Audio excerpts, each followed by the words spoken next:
Apple Macintosh was introduced in January 1984 when it was on a Super Bowl commercial.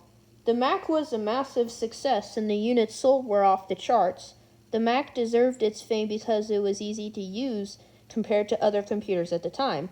It was a super powerful computer and it introduced a graphical user interface, allowing the user to figure out how to work the basic functions of the computer. The idea for a simple computer that anyone had the capability to use was very unusual, and it influenced Apple's modern value of simplicity. At the time, Apple worked differently. They did sell computers, but they were very hard to use. They had no user interface, and you had to have an education to use them. The Apple Lisa was released in 1983. It was a hard-to-use computer, and only a select few people could use it. The Lisa was designed as a professional computer. This was before computers were used in most environments.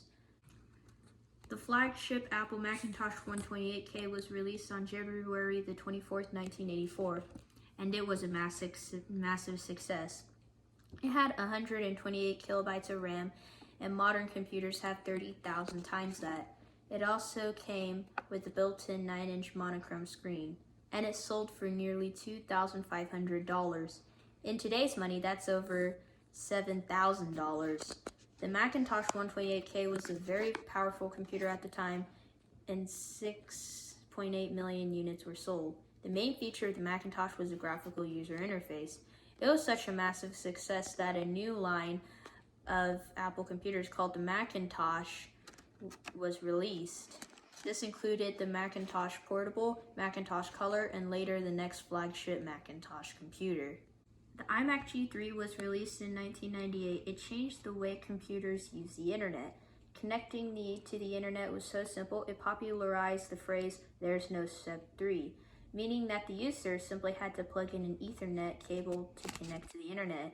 It also came with 64 megabytes of RAM, and it sold for $1,300, which is equivalent to $2,400 today.